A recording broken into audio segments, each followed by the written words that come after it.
Ooh, this is gonna get juicy. This is gonna get exciting because, oh yes!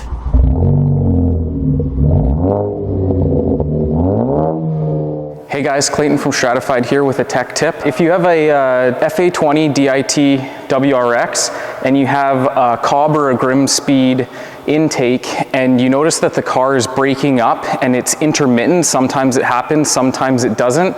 We had this car on the dyno last week and as we were trying to tune it, on some poles the car would break up in the top end, and on other poles it wouldn't. And so we think we've narrowed it down that any of these intakes that have one of these MAF extension harnesses, sometimes they go bad, and when we were actually replacing this one, we noticed that on this clip there was some corrosion there. To help prevent moisture from getting into this and not corrode any further, especially with the new one, we've got some dielectric grease.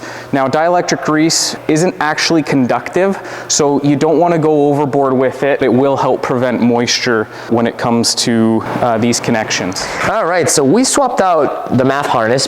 Clayton got that done. Unfortunately, although this addressed the corrosion issue in the harness, it was still misfiring. And one of the things that we noticed was that the intake was actually not braced correctly. So we got things sorted here on the intake side, did a bunch of work, basically reinstalled the whole thing, but the car was still misfiring, so we haven't resolved the base problem. And at this point, we went and did some more precise data logging of the misfires. And if you look at this here, you see that when you log roughness counts and you get into that misfiring area, the cylinder number 2, which is in red, is the one that keeps going up. And you know, doing this several times, it was obvious that it's that cylinder 2 that was the problem. So the car has new spark plugs already installed. One of the things that I did was actually stretch the coil spring a little bit, because sometimes it doesn't make proper contact with the coil pack and the plug, but we are beyond that point because that didn't fix the issue. So the next thing we're gonna do is we're going to swap cylinder 2 plug. The good thing is that we have our track WRX right there, and we're just going to pull a coil pack out of that car and we're going to drop it into this one. If it addresses the problem on this cylinder, we know it's a coil pack. The only other possibility is an injector, and we'd see that at other times, not just under wide open throttle, the injector was the issue. So likely it's at the coil pack. If that's the issue, we're going to replace all the coil packs on the car, and hopefully that resolves all the problems and we can get this thing properly tuned. Oh yeah.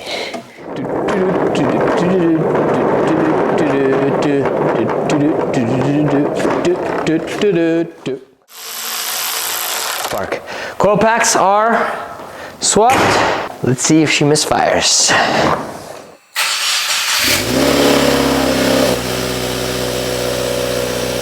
You know when you're sure that something is really the problem, and you go in there and you replace that part and you're super excited thinking that you fixed it, and then you go out and then realize that the car is doing the exact same thing it was doing before. Well, that was the case for our coil pack. Swapped the coil pack from our car and to this one, and it was doing the exact same thing as before. So at this point, all the spark plugs are new in the car. Coil packs were swapped for this problem cylinder, and that was just leaving the injector. But it didn't feel like injection. So going back on my intuition on what it felt like, decided let me check the spark plug and see if it's a problem. So there's the spark plug. It's very nice and clean and brand new. And then you see that. So basically you've got 2 cracks that are going down the porcelain. So this spark plug was damaged, and this is what was causing the misfires all along. So the irony is that, of course, we went into this knowing that the spark plugs were new, and why would you check the spark plugs if they were just replaced? Good lesson to learn is go based on your intuition. What does the car feel like it's doing? Take that and look at those areas first and foremost. Of course, we fixed a bunch of things on the intake. We changed the harness on the MAF, which was going to become a problem at one point or another anyways. And now He's gonna have a brand new spark plug in there. We verified indeed that it's no longer misfiring, and we can finally get this car on a dyno and get it tuned.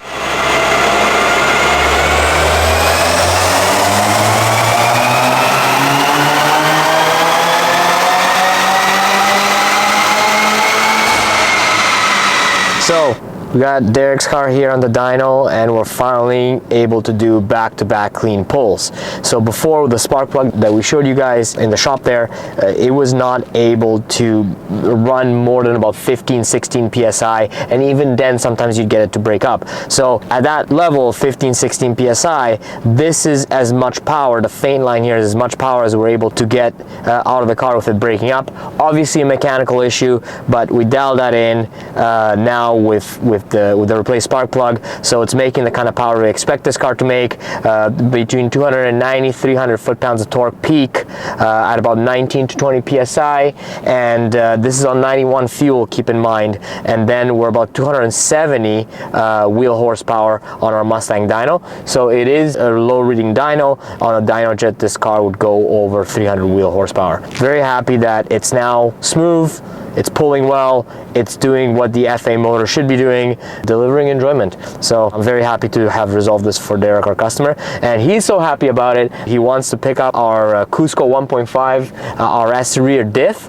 that we had in our car before we swapped over to the STI. Let's pop it up on the hoist. I'll show you guys what it takes to quickly swap over the diff, which is already installed in the rear housing. Oh yes! We'll be pulling out the exhaust first, and this tool, I tell you, this tool to take out exhaust hangers, it seems like something that somebody made in the backyard. It's beautiful. This is why you get the titanium exhaust. I can only hope that there's actually no changes in terms of the axles and the mounting points. I'll wait to find out. First of all, whenever you guys are changing diffs on these cars, so there's always a line here on the prop shaft, and that always matches with a line on the diff itself.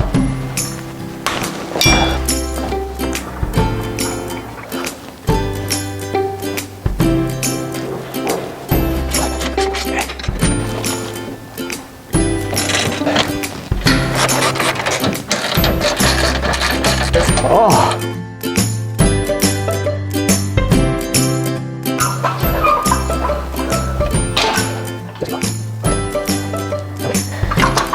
There she be.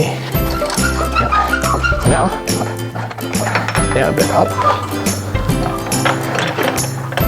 That's one. Two. Good. It's a beaut. Ta-da!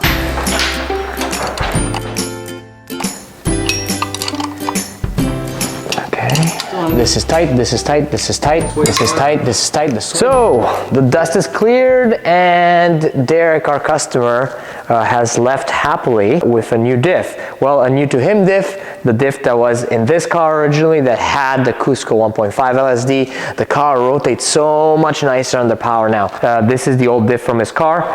You can see that they changed the cover here so that it's got a fin cover on the later cars. I think 2020 or 2019 that they changed this. The 2018 didn't have it.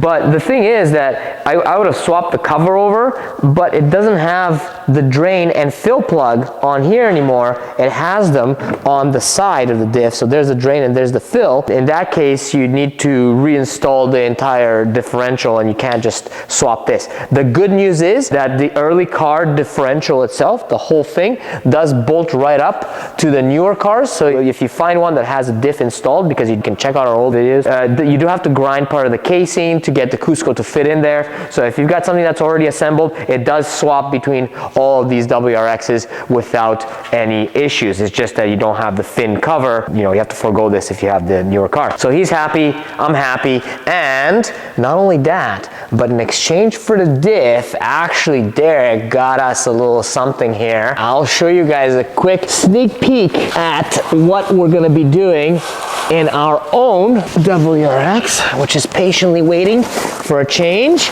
So we're originally going to do the headers, okay? Nice Grimspeed headers, we got them ceramic coated, so keep an eye on that update. But what we're gonna couple to these headers, we've got an FP Blue. Yes, that's right. With a coated housing. So we're gonna see how this guy is gonna do on our time attack car. Keep your eyes open for that build coming soon.